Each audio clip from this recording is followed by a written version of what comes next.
पहाड़ी राज्य का मूल निवासी तो पहाड़ी होगा। अब दिक्कत उनको है जो कल के इस राज्य में आ रखे हैं और आपके बराबर हमारे बराबर अधिकार चाह रहे हैं, तो वो ये लोगों में संकीर्णता फैलाते हैं कि ये तो पहाड़ी बनाम मैदानी कर रहा है, जबकि हमारे लिए 1950 से पूर्व जो रह रहा है वो किसी जाति धर्म रंग से हो, वो पहाड़ी है। धामी जी वो मुख्यमंत्री हैं जो शिव पार्वती के विवाह स्थल जैसे त्रिजुगी नारायण, ये केदारखंड मानस खंड है ना, यहाँ पर लिविंग रिलेशनशिप लाने वाले धामी जी हैं। भाजपा और कांग्रेस पे तो आप भरोसा ही नहीं कर सकते। 80% भाजपाई कांग्रेसी, 80% कांग्रेसी भाजपाई।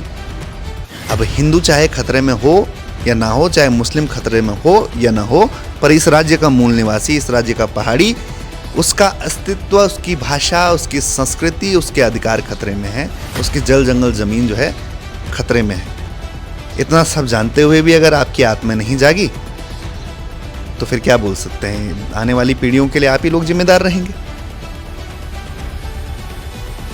इस वक्त हमारे साथ एक बेहद ही खास मेहमान है, उत्तराखंड क्रांति दल के तेज तर्रार और युवा नेता आशीष नेगी। जिस हिसाब का आपका एक इमेज और छवि हमने जो सोशल मीडिया में देखा है, काफ़ी अटैकिंग मोड में आप रहते हैं हमेशा, चाहे प्रशासन हो या सरकार हो। और आज यहाँ पर जनसभा आपने की है और पूरे उत्तराखंड में जगह जगह जाकर के जनसभाएं आपके द्वारा की जा रही हैं। कैसा रुझान आपको लग रहा है और जहाँ जहाँ भी आपने जनसभाएं की हैं, खासकर यहाँ जो की हैं, आज का आपका अनुभव कैसा है? देखिए, सबसे पहले तो ये है कि अटैकिंग जो है, जो नेचर होता है वो बाय डिफ़ॉल्ट पहाड़ी नेचर है। आप अगर इस जंगल के बीच में रहेंगे और अगर आप अटैकिंग मोड पे नहीं रहेंगे तो आप यहाँ पे सर्वाइव नहीं कर पाएंगे। ये आपके भी ब्लड में है, मेरे भी ब्लड में है। जो भी यहाँ पे पैदा होता है वो अटैकिंग मोड में ही रहता है। ये राज्य बना तो तभी भी अटैकिंग मोड में थे, अब राज्य बचाना है तो तभी भी अटैकिंग मोड में है।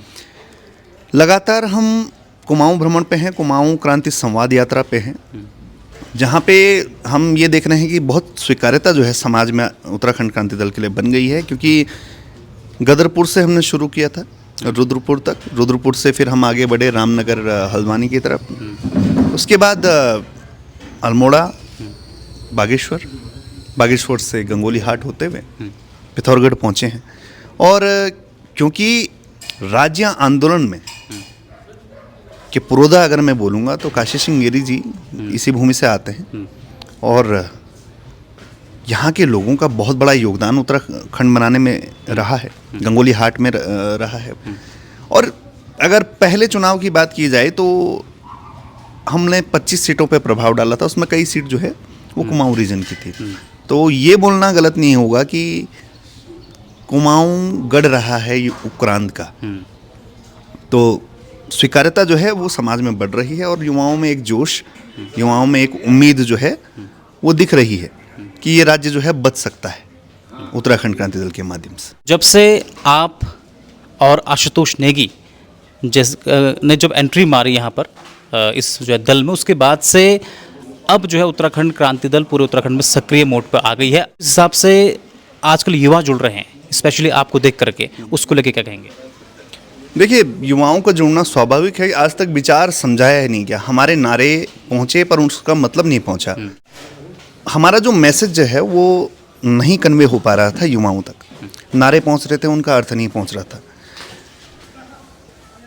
1992 का ब्लूप्रिंट क्या है, उत्तराखंड किसने बनाया, ये भी युवाओं को पता नहीं था।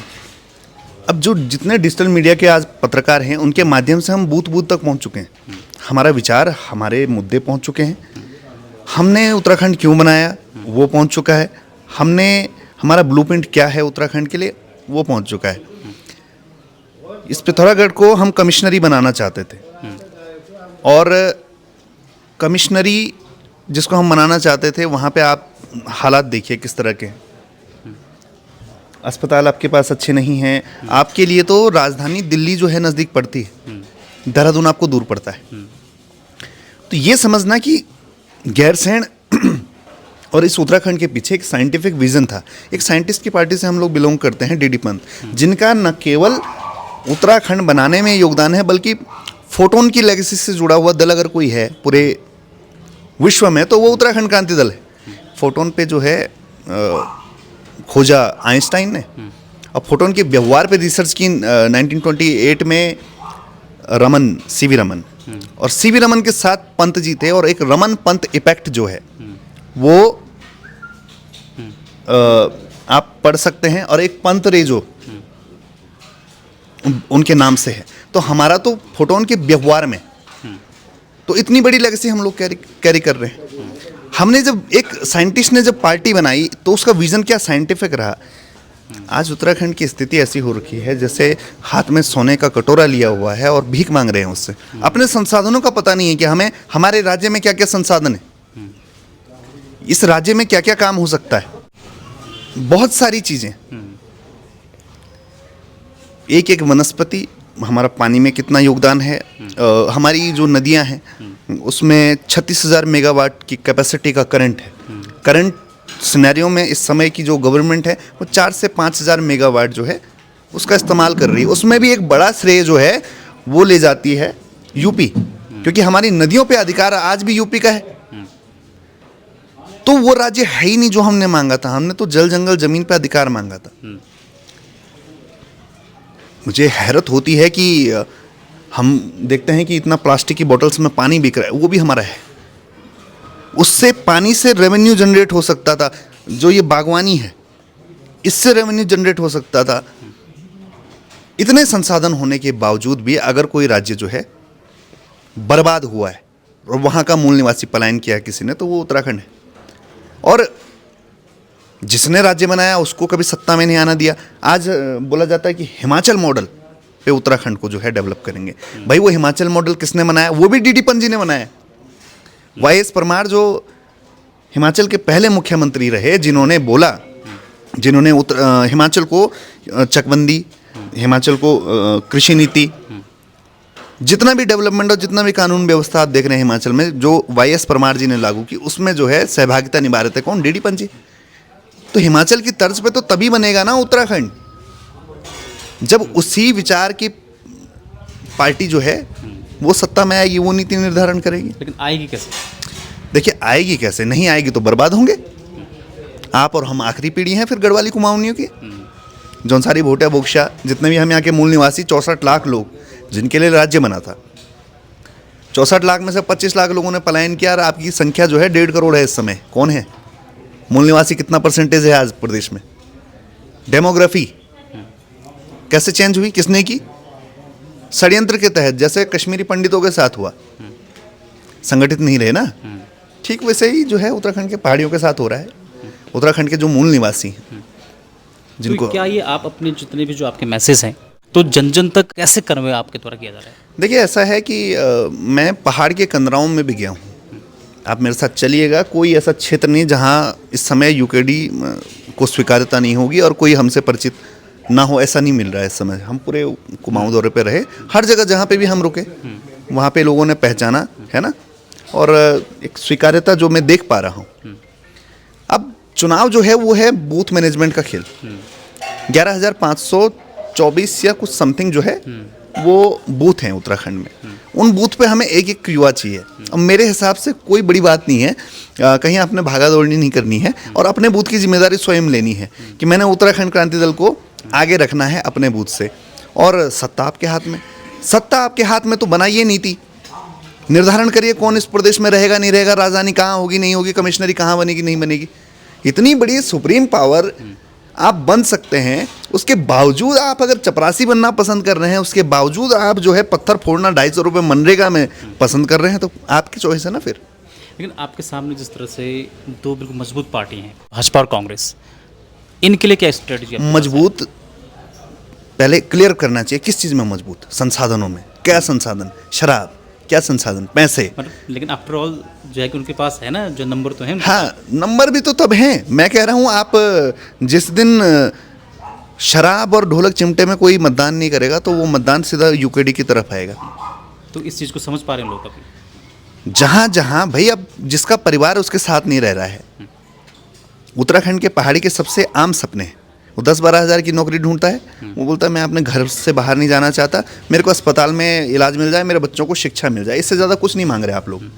जो तुम्हें इतना भी नहीं दे पा रहा है, और जिसकी वजह से तुम्हारा परिवार आधा दिल्ली में, एक मकान देहरादून में, एक प्लॉट इधर, और तितर बितर हो रखा है जिन लोगों की वजह से। अब उन लोगों को आप मजबूत करेंगे तो भाई अपनी बर्बादी तक करते रहो। फिर हमारा कुछ नहीं बिगड़ रहा है, हम अपने व्यक्तिगत स्वार्थ की लड़ाई नहीं लड़ रहे, हम अपने जीवन में भी कुछ ना कुछ करेंगे। किया है, अब हम पढ़े लिखे लोग हैं, इंजीनियर हैं और साइंटिस्ट की हम पार्टी में हैं। हमारा कुछ नहीं बिगड़ा। बिगड़ा किसका? बिगड़ा समाज का। और अभी तो बर्बाद होंगे। जितना कमज़ोर हम होंगे ना, उतना कमज़ोर जो है यहाँ का मूल निवासी होगा।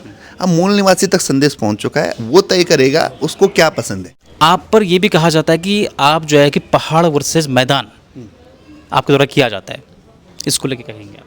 देखिए, पहाड़ और मैदान, उत्तराखंड क्रांति दल के अनुसार जो है पहाड़ ही पहाड़ है, मैदान है ही नहीं। तो हम उच्च हिमालय, मध्य हिमालय और निम्न हिमालय में उत्तराखंड को बांटा गया है। और ये एक पहाड़ी राज्य है, इसे कहने में किसी को गुरेज नहीं होना चाहिए। जो 1950 से जितने भी जाति, रंग, धर्म यहाँ पे रह रहे हैं वो पहाड़ी हैं। खटीमा में पहला बलिदान सलीम का हुआ, परमजीत सरदार जी का बलिदान हुआ, वालिया का बलिदान हुआ, त्यागी का बलिदान हुआ, नेगी का, भटका, रावत का, सबका बलिदान हुआ। उन्होंने अपने आप को पहाड़ी स्वीकारा। पहाड़ी राज्य का मूल निवासी तो पहाड़ी होगा। अब दिक्कत उनको है जो कल के इस राज्य में आ रखे हैं और आपके बराबर, हमारे बराबर अधिकार चाह रहे हैं। तो वो ये लोगों में संकीर्णता फैलाते हैं कि ये तो पहाड़ी बनाम मैदानी कर रहा है, जबकि हमारे लिए 1950 से पूर्व जो रह रहा है वो किसी जाति, धर्म, रंग से हो, वो पहाड़ी है। वो पहाड़ में रचा बसा है और उसकी वजह से कभी पहाड़ का माहौल ख़राब नहीं हुआ। उसने कभी पहाड़ का दमन नहीं किया, संस्कृति का दमन नहीं किया। पर जो आज लोग आ रहे हैं, अब जो बाहर से, चाहे वो हिंदू धर्म से आए चाहे मुस्लिम धर्म से आए, बाहर का जो व्यक्ति है वो आपके लिए घातक है, क्योंकि वो आपके सीधा संसाधन पे डाका डाल रहा है। वो लैंसडाउन में गढ़वाल राइफल्स की भर्ती हुई थी, तो वहाँ पे हरियाणा के कुछ लड़के जो हैं वो भर्ती होने पहुँच गए थे, हाइट में अंदर हो जाते, है ना, तो स्थायी निवास बना लिया था उन्होंने। तो आपके पास इस समय आइडेंटिटी नहीं है। आपकी आइडेंटिटी है आपका स्टेट। इंडिया जो है बहुत डाइवर्स है। उत्तराखंड जब इतना डाइवर्स है, इंडिया बहुत डाइवर्स है। अब क्षेत्रीय दल का काम होता है उस डाइवर्सिटी को जिंदा रखना। और India is A union of states, मतलब देश जो है वो डाइवर्सिटी का है। और डाइवर्सिटी क्या है? डाइवर्सिटी है आपकी अपनी पहचान। तो आप इस देश के तब हैं जब आप इस राज्य के हैं, और जब आप पे इस राज्य का मूल निवास प्रमाण पत्र नहीं है तो आप समझिए कि आपकी तो आइडेंटिटी देशवासी की खत्म हो रही है। समझ रहे हैं आप मैं क्या कह रहा हूं? इस देश में अगर कोई किसी राज्य का मूल निवासी नहीं है तो वो शरणार्थी है। फिर वो बांग्लादेशी की तरह है, वो जो तिब्बत से लोग आ रखे हैं वो उनकी तरह है फिर। और हम वो लोग नहीं हैं। हमारी आइडेंटिटी की लड़ाई है। तुम्हारे पास भी स्थायी निवास, देहरादून में जो या हल्द्वानी में जो नाले खालों में रह रहे हैं, परसों के आ रखे हैं, उनके पास भी स्थायी निवास है। बताओ क्या आइडेंटिटी है? तो वो आइडेंटिटी क्राइसिस हमारे लोग झेल रहे हैं। 25 साल हो गए हैं, कुछ परिणाम अभी सामने आ रहे हैं। अभी यूसीसी लागू आज हुआ है ना, 10 साल बाद यूसीसी के तुम वो देखना, परिणाम देखना यूसीसी के क्या क्या क्या परिणाम हो, कितने घातक परिणाम होते हैं। उसमें तो ये लिख रखा है 1 साल वाला निवासी बन जाएगा। जैसे आपने डेमोग्राफी की बात की, तो सीएम धामी के द्वारा ये भी कहा जाता है कि डेमोग्राफी चेंज हो रही है, हर जगह से स्टेटमेंट उनके द्वारा दिया जाता है। तो आप किस रूप में देखते हैं जो है कि सरकार के द्वारा जो अभी अलग अलग यहाँ पर कानून लाए जा रहे हैं, जैसे आपका धर्मांतरण है, यूसीसी है, और भी सारी चीज़ें हैं? देखिए, धामी जी वो मुख्यमंत्री हैं जो डेमोग्राफी चेंज करने वाला कानून स्वयं लाए, यूसीसी, जिसमें पहले ही लिखा है चाहे वो किसी जाति, रंग, धर्म का है, यदि वो 1 वर्ष बिताएगा तो वो यहाँ का निवासी। 24वां पन्ना मैं कह रहा हूँ, खोल के देखिए यूसीसी का। ये कानून लाए कौन? धामी जी। अब बताइए, आप पहले कह रहे हैं कि डेमोग्राफी, अब खुद ऐसा कानून ला के आ रहे हैं। धामी जी वो मुख्यमंत्री हैं जो शिव पार्वती के विवाह स्थल, जैसे त्रिजुगी नारायण, ये केदारखंड मानस खंड है ना, यहाँ पर लिविंग रिलेशनशिप लाने वाले धामी जी हैं, जो धर्म की बात करते हैं। सबसे ज़्यादा ठेके अगर कभी खुले हैं तो आप देखिए इस दौरान खुले हैं। और कहाँ खुले हैं? गंगा नदी के तट पे। धर्म, ठीक है। अब उसी यूसीसी पे आता हूँ। उसी यूसीसी के अनुसार कोई मुस्लिम व्यक्ति या कोई हिंदू महिला जो आपस में साथ में रहते हैं वो लीगली रह सकते हैं, ठीक है। अब क्या धर्म पे संकट नहीं आ रहा है? लीगली तो ऑलरेडी भी जो है कि रह रहे थे ना, तो उनका तो कहने का मतलब ये है कि अगर आप रह रहे हो तो एटलीस्ट उसका रजिस्ट्रेशन हो, ताकि जानकारी तो मिलेगी। कोई जो है कि मतलब रह रहा है, आज तक जो रहते तो उनकी जानकारी नहीं थी। केवल जानकारी के लिए। तो फिर इसमें वो वाला एंगल कहाँ से आ गया कि हम अपनी बेटियों को मुसलमानों से बचा रहे हैं? भाई तुम तो प्रमाणित कर रहे हो फिर समाज के सामने कि हाँ रह रहे हैं और आज़ादी है। तो या तो ये दोहरा चरित्र है। आप स्पष्ट हो ना अपनी विचारधारा के लिए। आप कभी यूसीसी ला देते हो, आपकी सरकार कभी यूजीसी ला देती है। जैसे ही उन्हें लगा कि हमारी धर्म की राजनीति खतरे में पड़ गया, वो सीधा जाति की राजनीति पे आ गए, यूजीसी ला दिए। तो ये काला दौर चल रहा है, दमन का ऐसा दौर जो है। आज 10 साल पहले देखिए कहाँ युवा बच्चों पे मुकदमे लगाए जाते थे, कहाँ लाठियाँ पड़वाई जाती थी, कुछ नहीं होता था। क्यों? क्योंकि 10 साल पहले हमारे लोग सदन में थे भाई, कभी 1 थे, कभी 2 थे, कभी 3 थे, हम लोग चलाते थे। यहाँ तक कि गढ़वाली और कुमाऊनी को पाठ्यक्रम में लाने वाले 2005 में हमारे लोग थे।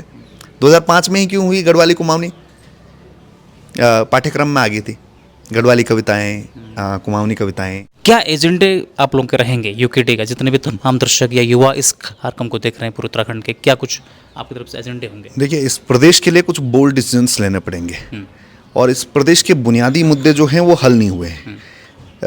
इस प्रदेश की राजधानी क्या है वो तय नहीं हुई है। इस प्रदेश की भाषा क्या है वो तय नहीं हुआ है। गढ़वाली कुमाऊनी, जौनसारी, भोटिया, बोक्शा, राजी, थारू, इन भाषाओं को राज्य भाषा का दर्जा नहीं मिला है। इन भाषाओं को संरक्षण की जरूरत है। फिर आते मूल निवास प्रमाण पत्र पे। यहाँ इस राज्य का निवासी कौन होगा वो तय नहीं हुआ है। इस राज्य में 4 कमिश्नरी होनी थी, 23 जिले होने थे, 150 से 200 ब्लॉक होने थे और 30 से 50 गाँव का एक ब्लॉक होना था। इस राज्य में ब्लॉक प्रमुख के चुनाव डायरेक्ट जनता द्वारा होने थे, ये हमारा ब्लूप्रिंट है। और जल जंगल जमीन का अधिकार मिलना था। स्वास्थ्य, शिक्षा, रोजगार में प्राथमिकता ही पहले यहाँ के पहाड़ी की होनी चाहिए थी। तो इतनी सारी चीज़ें हैं, इसमें एक मुद्दा तो मेरे को समझ नहीं आता कि हम जनता के बीच में लेके जाएंगे। जितने भी मूल निवासी संगठन हैं, ओपीएस की बात करते हैं, अभी जो सरकारी कर्मचारी कह रहे हैं कि हमें पेंशन नहीं मिलेगी जब हम रिटायर होंगे, तो हिमाचल में तो मिलेगी, यहाँ नहीं मिलेगी। तो फिर विधायक को क्यों मिलेगी?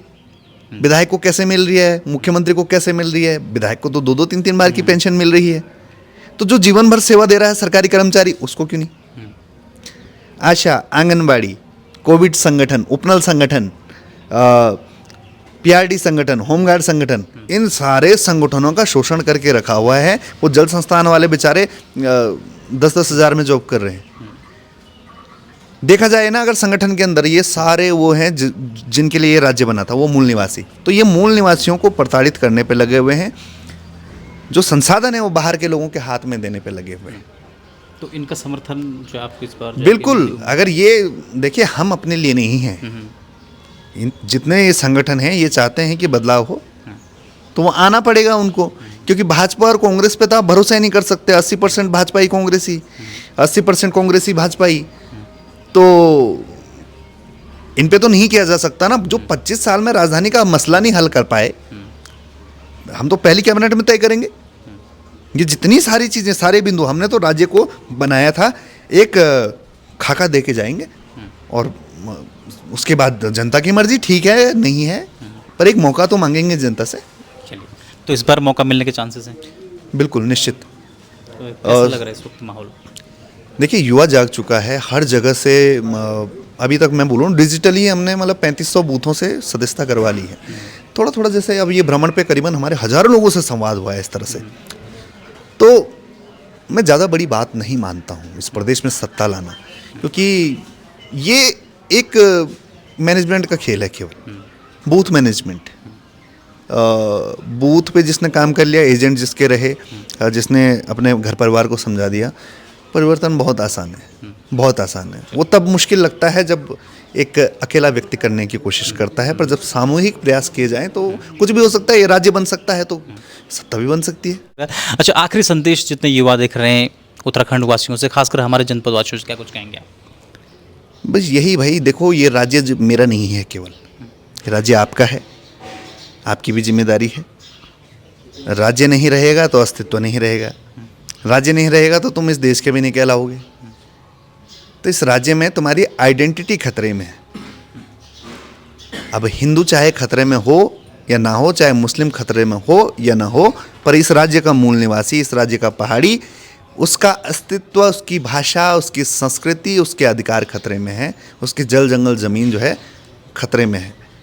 इतना सब जानते हुए भी अगर आपकी आत्मा नहीं जागी तो फिर क्या बोल सकते हैं? आने वाली पीढ़ियों के लिए आप ही लोग जिम्मेदार रहेंगे।